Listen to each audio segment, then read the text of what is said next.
Reporting today from the Euro-Asia Division and the city of Moscow, we are the media missionaries of Network 7 Media Center, and this is Mission Sonlight Edge. In January 2008, just 10 years ago, Network 7 Media Center began reaching local churches with Mission Sonlight. The first quarter emphasis was the same location as our current quarter, the Euro-Asia Division. As you can see, technology has upgraded the look and style of Mission Sonlight, but our commitment of telling the story of Jesus still holds true. Peter Kulikov joins us for a two-part look at the founding of the Euro-Asia Division by his father and tells some of the history of his family's involvement from those early days until the present in the extra features this quarter. Today he talks to us about the influence of the intrepid and renowned Moscow International Church. He begins with a look at Moscow itself.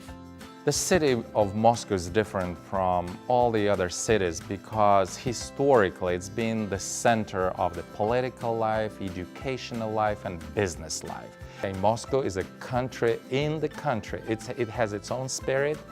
It has its own level of life. Moscow is still a key global player because of its historical position, its influence. Moscow is a center of the political and business and financial and cultural life for the massive territory of Russia. Moscow is still that center for all those parts of the former Soviet Union.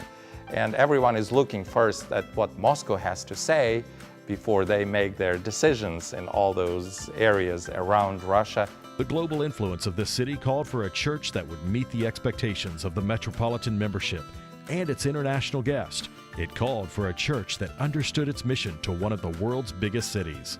The idea was amazing. The idea was just brilliant. Moscow in itself is a country, I would say, in the country. It's so different from the rest of Russia. There are so many foreigners that come to Moscow every year. So something needed to be done to enhance the work of our church in Moscow. And that's how the idea was born. That's how it started. Lots of visitors come there because that's something not typical for Moscow.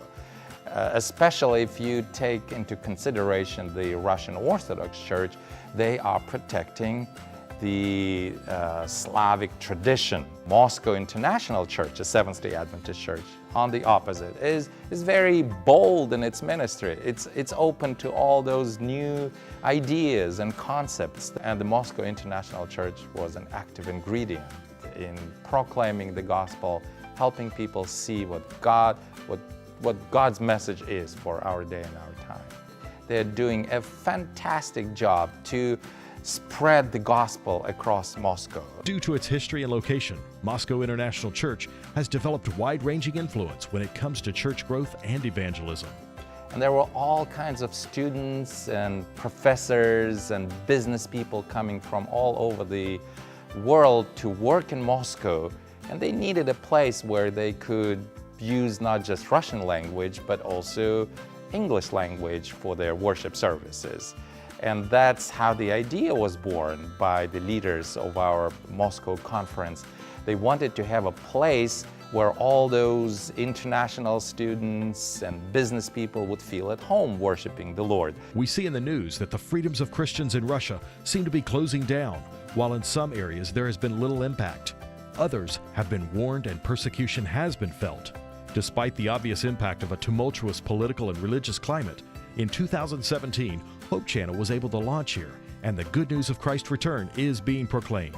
In spite of the fact that the doors of freedom are closing in Russia, we were still able to start to launch a satellite broadcast for the Hope Channel Russia. At Moscow International Church, there are actually 3 congregations meeting various needs, 2 meeting on Sabbath morning in different locations within the building, and another in the afternoon. While they operate independently, they also cooperate with one another for the kingdom. It was amazing to see how a young team of our professionals was working where Moscow International Church is meeting, setting up the equipment, establishing the connections with the satellite networks. They were excited. They were so happy they could do something different. And not just the Adventist channel participated in that television channel, but also the Trinity Broadcasting Network, the Russian branch of the Trinity Broadcasting Network, also was on board with having a live broadcast of the meetings from that same building.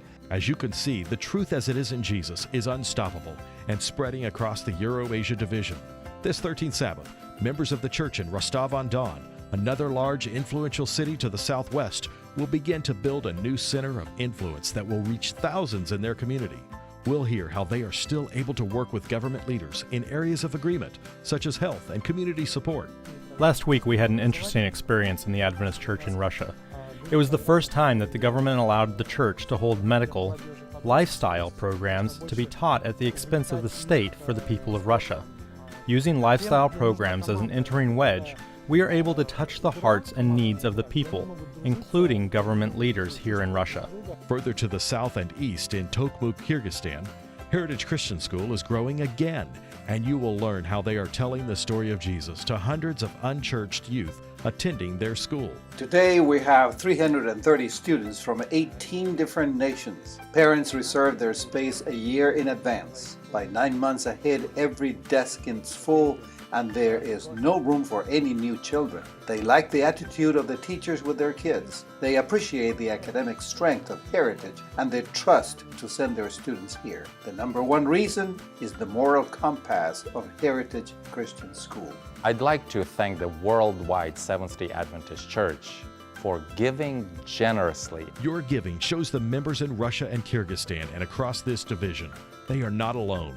The doors of freedom are closing, but they know, they are reassured by our support that the worldwide church is standing behind them, that the worldwide church is praying for them, and that the worldwide church is supporting their mission, their ministry, and their projects.